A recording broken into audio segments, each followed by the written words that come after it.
Okay, I just realized my mic was muted. So, welcome everyone to a live stream. This is the DFortae Curse of the Azure Bonds remaster.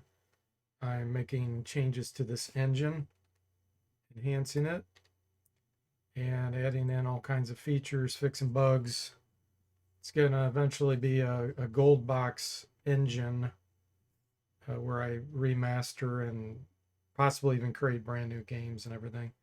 So, I'm putting all the base rules, updating it to things that were missing in the first edition that is in the first edition rulebook. I'm also including some unearthed arcana rules and classes. So let's get going. I might repeat myself on a few things if I already mentioned these. I'm not sure. Hey, Jimmy, welcome to the stream. How are you doing? Yeah, the mic was muted. I'm glad I caught it before I talked for like 10 minutes.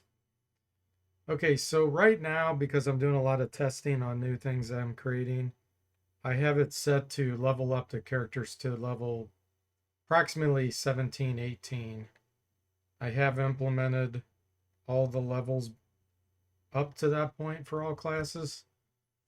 I've eliminated the race level limits as well. But let's just go ahead and create. I know I did not show the druid last time. I've implemented druid. I showed the monk, but we're going to do another one just to have it all the way up to level 17. Again, the base game's not going to be that way. You're going to start with 25,000 experience, but I'm doing this just for testing.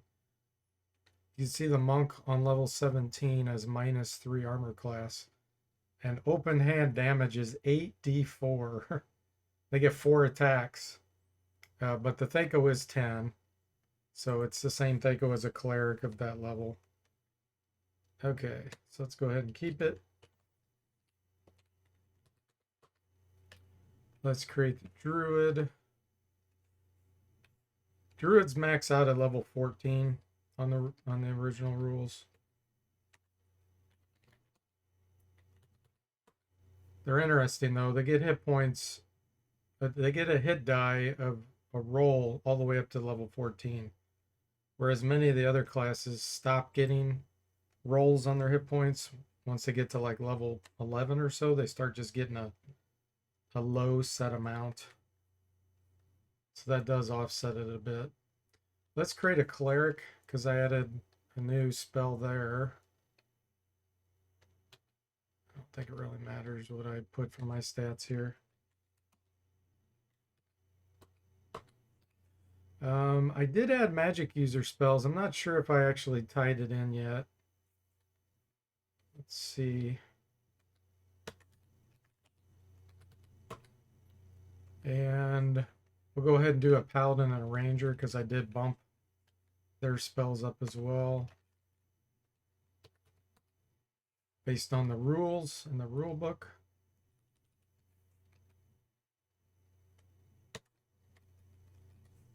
Not paladin, paladin.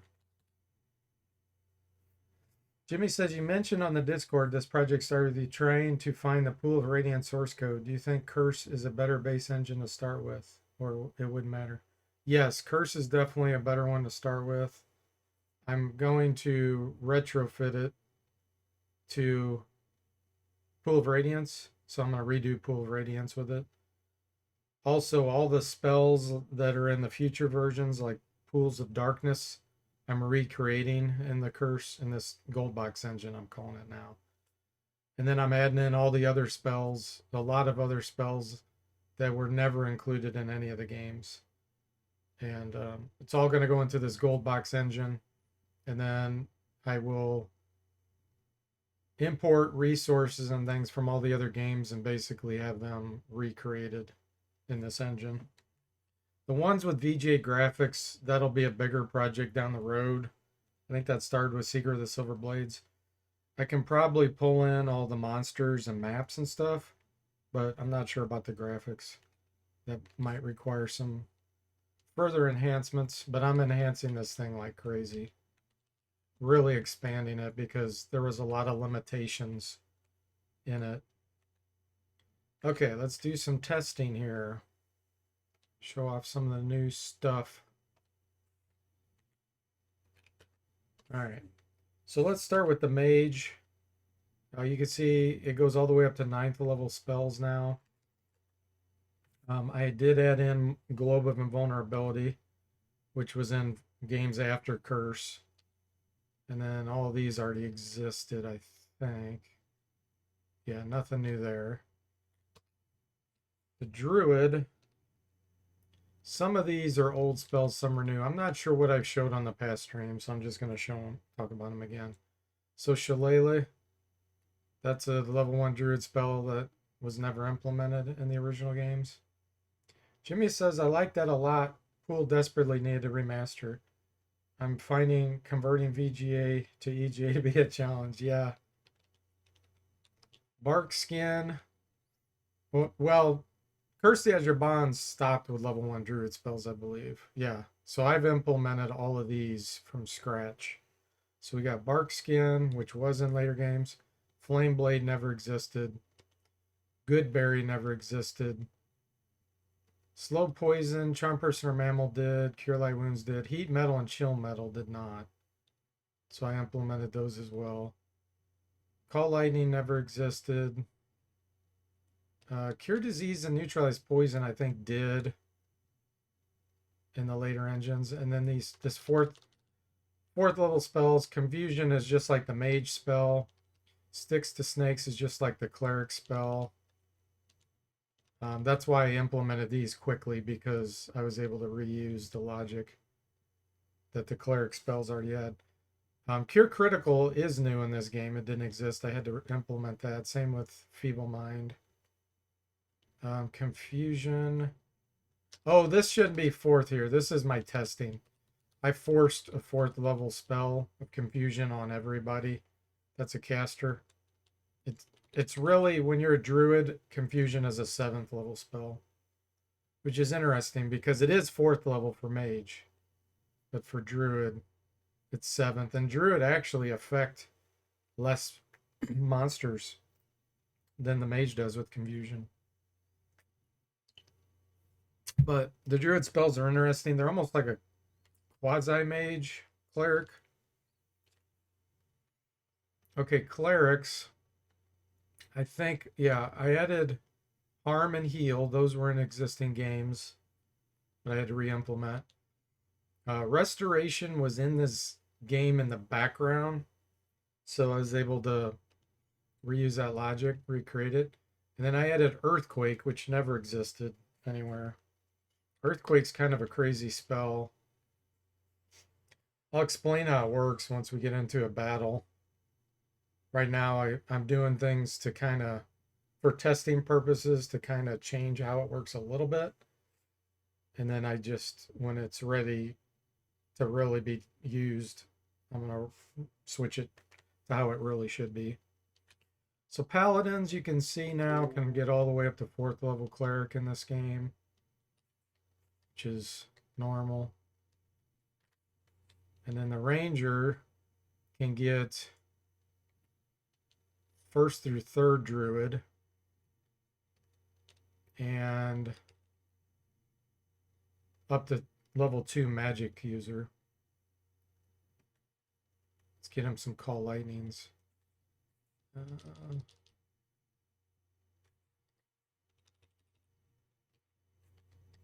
Okay, we're just gonna play around with the fight. I'm just doing this to show some stuff. I'm not planning on playing a lot of this today. This is to just demonstrate. I'll do a full playthrough of the game once I get the engine fully developed.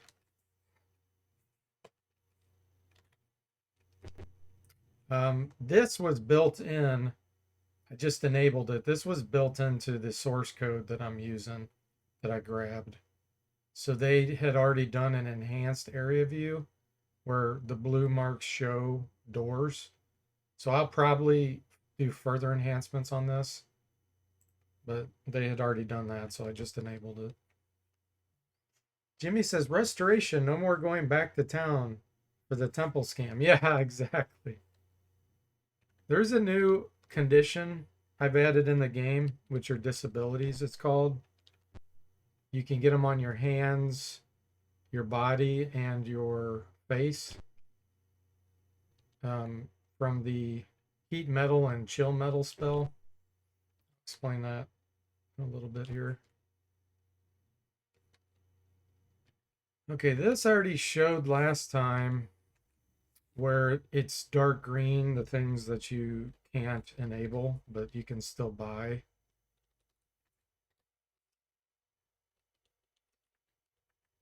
Just gonna buy a few things here. We're not gonna go that crazy. I do find it interesting that the druid can use a lucerne hammer. They can also use spears and scimitars. Best armor they can use is either leather or padded. They can use a staff sling or a regular sling as well. So they kind of have just strange variety. They can use wooden shields too, but wooden shields don't exist in this game, and I need to look up more about how the rules are supposed to work on those. Because a regular shield, which is metal, just decreases your armor class by 1.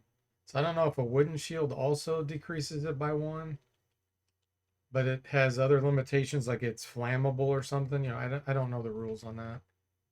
Need to figure all that out. Oh, that's right. They don't use lucerne hammers. I think I put that in. I might have to undo this rule. I think I put it in because I'm like, why can clerics use hammers but they can't use lucerne hammers? I think lucerne hammers can have points on them. I need to go look them up, but I'm pretty sure they can have like a almost like a beak to them on one side where you can pierce with them. I just need to disable that. Let's buy a plate mail and shield because I'm going to demonstrate something I did with anti-penetration. Okay, monks can use all these weapons here. They can't wear any armor. Let's get a light crossbow just for testing. But once you're high level, your armor class is pretty good anyway. That's -3. Okay, and then let's get the paladin something. Let's see. Let's get him a halberd. And we'll get him chainmail. For reasons. Jimmy says, yeah, sounds like a spiked maul or a pickaxe. Yeah, I think it actually has 3 different attack mechanisms. I think you can thrust. One side if you swing is blunt. One side if you swing is piercing, maybe. So I need to remove that for clerics. Okay, let's give him banded mail. I didn't buy a weapon. Let's just do a broadsword. Okay. Good enough.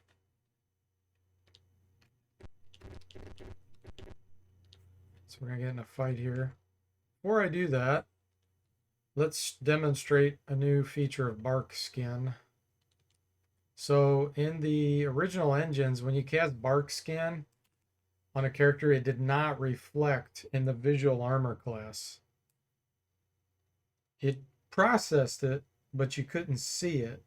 So I'm going to cast it on the ranger here, armor class 1. And now, did it work? It should have lowered it. Let me try it on the paladin. Okay, I need to fix that. Let me make a note. It's going to reflect it for some reason, and it was doing that earlier. I must have, something I did undid it. Oh, I wonder if it's not casting for the ranger. I bet that's it. Let me see something here real quick. Let me do it from the druid. Because they didn't have 2nd level spells. Okay, druid armor class 4. No. Okay. It is a true bug on the armor class visual then. Okay, let's cast Shillelagh. So what that did was generate this item, and you can equip it. Kind of like a spiritual hammer concept where it generates. Hey, Boatloader, welcome to the stream. How are you doing? And it just lasts so long. It does 2d4. Not sure if it does plus damage. Let's look. It's 3. Yeah, it does 2d4 plus 1 against small, and 1d4 plus 2 against large. Let's see, what else? We'll do that in battle. We'll do that in battle. Save that for battle. Okay, Goodberry. Well, we'll do Flame Blade and Goodberry. Flame Blade, similar concept. Again, it creates an item that you can equip. This does pretty good damage. So it looks like we're getting a +1 modifier. So it does 1d4 plus 5 damage. So it does 6 to 10 damage, basically. And it's against small and large. And I haven't plugged it in yet, but it's going to do, it does extra damage against undead, too. I've got that stubbed in, but I haven't done the coding on it. Okay, so Goodberry. This is kind of an interesting spell. It creates 2 to 8 good berries, they're called. And you can trade them to people or whatever. And they will stack. So you could, if you had it multiple times, you could cast multiples. They heal 1 hit point. So 1 charge, 1 hit point. Which you might be like, well, that's not much. But you can carry them around and distribute them and stuff, which is nice. Sometimes you want to just heal a couple points here and there. I did program in the spoiler time that's in the rules. They last quite a while. They last like, I feel like it's 1 or 2 days plus 1 day per level of the caster or something. So unless you're just sitting around doing a ton of resting, they do stay and they won't spoil. But otherwise, they'll just suddenly disappear and you'll get a message, I think, that they spoiled. The other thing I'm going to make them do, which I don't think I've done yet, you'll be able to use them on someone else if you're within touching range. So, like, that's good when a party member's unconscious and you have no priests or clerics to bring them back. That actually happened on Kiffer's stream yesterday in Champions of Kryn. He had no priest and he only had 1 guy, so he had to rest. So if you had these, you could use one on one of the unconscious clerics and get them back up, and then they could start casting again. So I'm going to make sure I have that in my notes.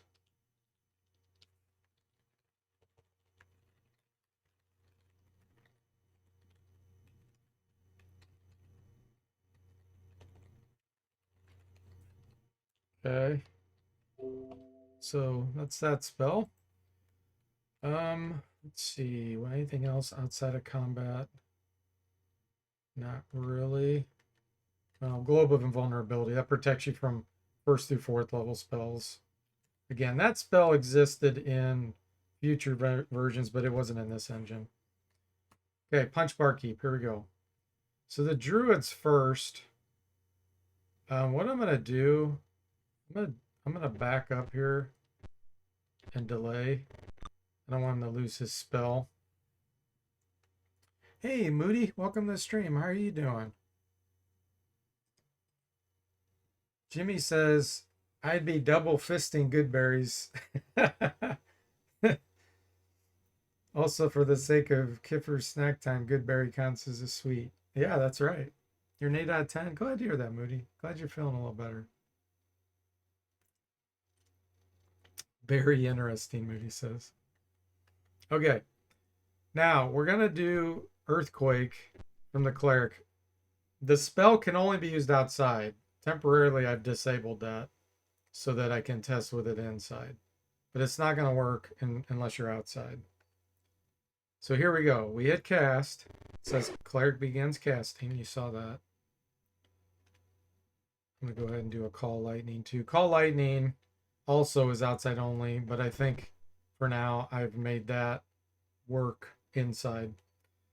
Now here comes the crazy monk. Let's see how much damage we do. Now remember, my character's level 17, 18. So you're not going to be anywhere near this good unless you played this game for months and got your monk this high. Here we go. There's one attack.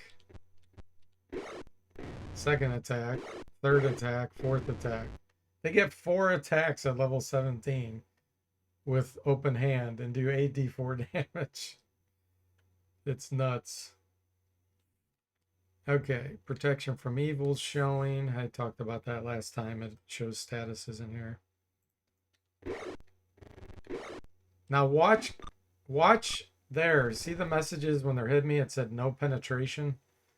So what I've done is I've implemented in Unearthed Arcana. There's a 2-hit chart based on the armor and the weapon being used, which is awesome.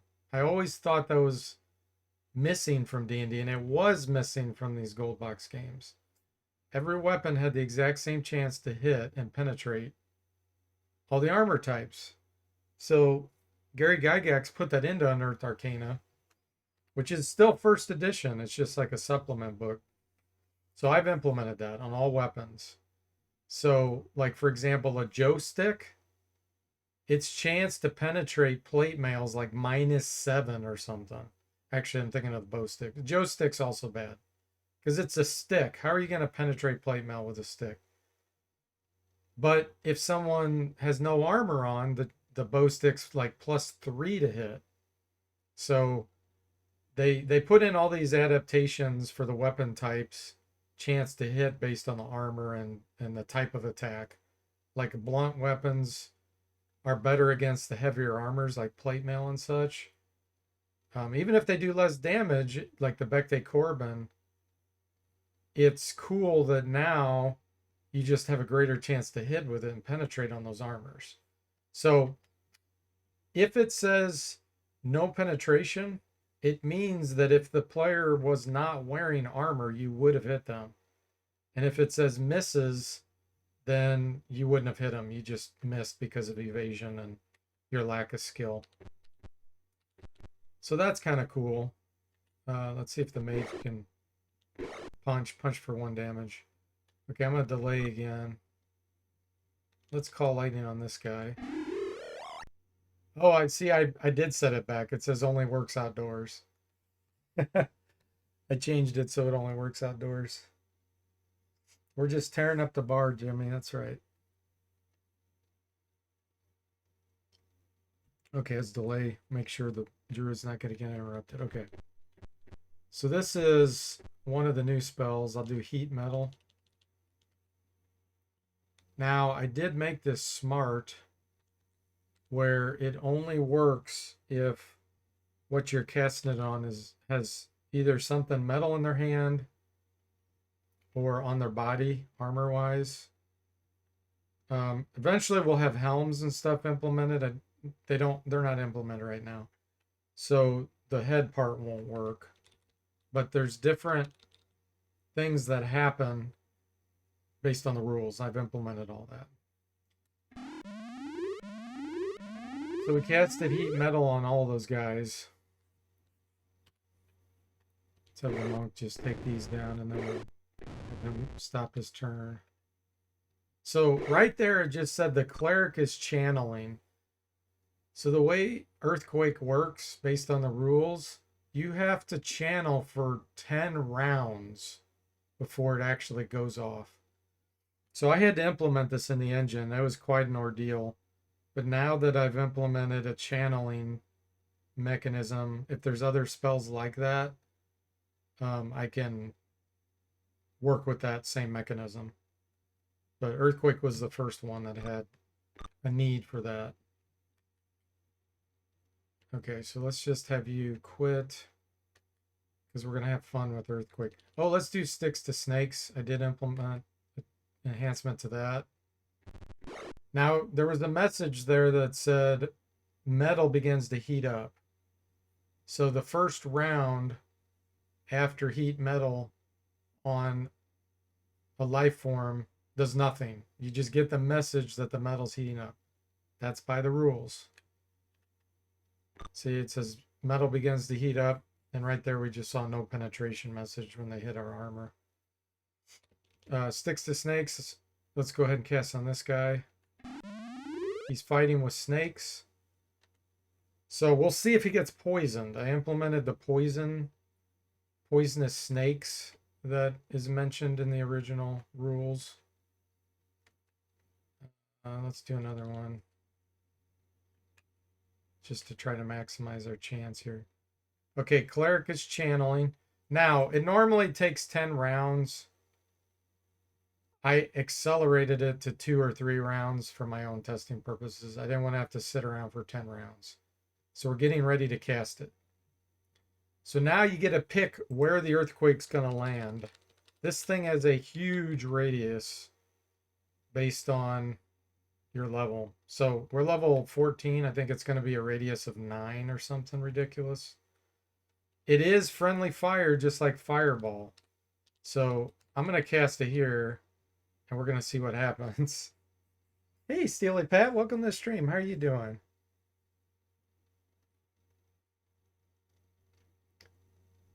I'm one step ahead of myself. Yeah. Yeah, I've got so many ideas I'm going to implement. That's the problem. That's why I got to keep notes. It's just going to be so many things enhanced. You're doing good? Glad to hear that, Steely Pat. Jimmy says, I can see heat metal working on those ridiculous Pool of Radiance fights with 50 hobgoblins where they're going to get to max rounds. Yeah. And there's something I'm going to show you here. Within like 4 or 5 rounds. That's why I don't want to kill them all. But anyway, here comes Earthquake. Let's see what happens. Monk is swallowed by the earthquake. So we just killed our own monk. He failed. He was one that got trapped by it. So based on the size of the enemy, there's a certain chance that they just get swallowed up by the ground and they're just dead. They're just instantly killed. I would assume they should be destroyed, but I'm not going to do that because that would be very brutal to make your player character just disappear. You never get them back. So I just have it kill them. But there's no saving throw either, by the way, on that. It's just pure chance. I think for small creatures, it's a 1 in 4 chance. Medium, it's 1 in 6. And large creatures, there's a 1 in 8 chance. But again, to be fair, it takes 10 rounds before it actually triggers. And it's only outside. So it's powerful, but it's extremely dangerous to trap your own guys. And it may not work. Okay, so now let's watch the heat metal. What you're going to see is these guys are going to start taking damage. And you'll have to watch the messaging over there. I wonder... Let me see if I can... I don't know if the speed thing here works or not. I haven't tested if the engine implemented this properly. That's why you carry loaded dice, Jimmy. Okay, here we go. Yeah, you can see they're taking 3 damage. Okay, let's sticks to snakes this guy. Metal is burning hot. He took 4 damage. Speed does look like it's working, which is cool. Now metal is scorching hot. So now we're in the next round. Now it's doing more damage. They're actually going to die before I'm going to be able to show you the effect.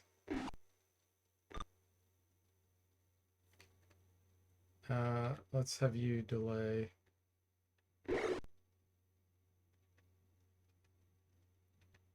I'll have to use chill metal. Chill metal does less damage. It has more severe penalties though. You can have amputated limbs, like your fingers and stuff can fall off. And like I said, I did implement that. I implemented, it's called disability on a given body part, which that's permanent then. And I have it decrease your dexterity depending on the number of hands by a lot. If it's your body,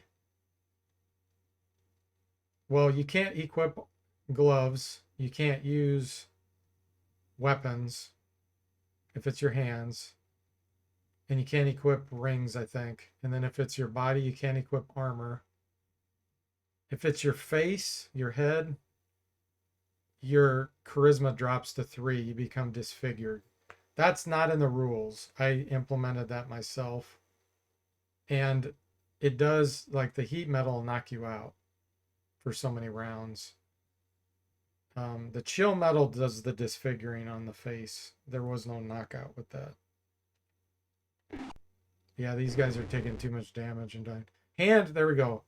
Falls unconscious and one's hand was disabled, it said. Not sure where it was. But what happens is it should have their sword. Oh, it was the ones that died already. That's funny. The ones that died. Hand is disabled from, yeah, has a disability. It's helpless. This guy fell unconscious. He's helpless. And this guy has a hand disability. It's going to unequip their weapon. I tested that and it already happened. Oh, that's right. I wait. Oh, that was weird. I wait until the end of the effect to do that, I think. Let's double check. Yeah, see, he doesn't have a sword anymore. If you look, their swords are gone. So they can't have them equipped. So think about doing that on the Drow Elf Lord in this game that has like a Drow longsword +5 and armor like Drow plate mail +5 or something, or plate mail +5. It can unequip their armor, and then you'll be able to take that guy down.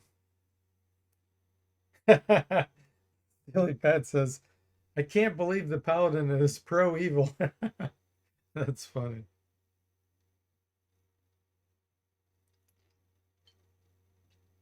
Moody says, as long as you don't make the same mistake I did and cast heat metal on an iron golem. Yeah, that's true. That heals them. Okay, so that's probably about it to show. I guess I can show the harm. Are all these guys? Yeah, they're pretty much dead anyway. Harm's no good. I wonder if we can heal them.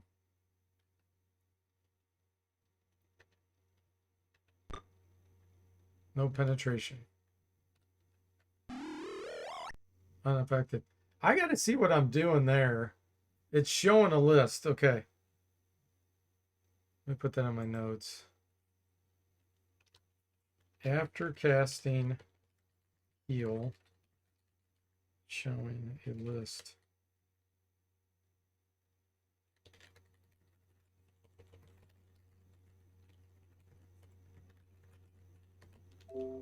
That should be really easy to fix. So there we go.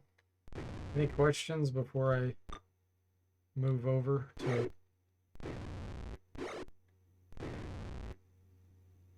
That was weird. Move over to wizardry. I think I implemented, yeah, here I also implemented in the treasure list so you can see what's equipable or not. Oh, the monk. Yes. He's dead though.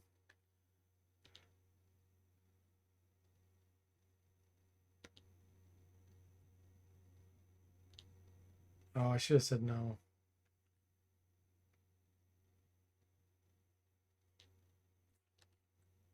Yeah, he has monks have a regen ability, kind of like the paladin laying on hands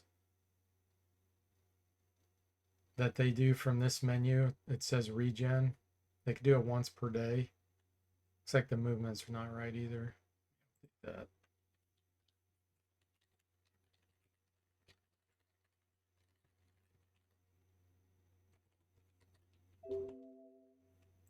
But since he's dead, you can't do it.